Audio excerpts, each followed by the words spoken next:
दोन बैल अशी होऊन गेली।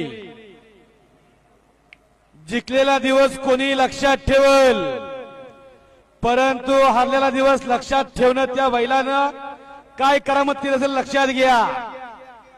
महाराष्ट्राला वेळ लावलं होतं, एक एक काळ गाजला होता। लक्षानं पहिली शर्यत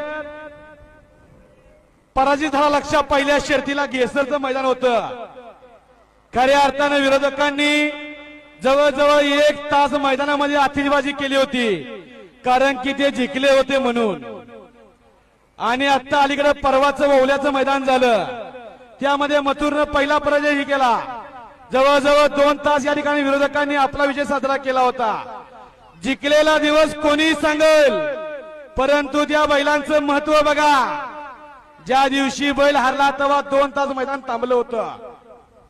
जिंकला तरी इतिहास घडला आणि हरला तरी इतिहास घडला, अशी 2 बैल आतापर्यंत होऊन गेली।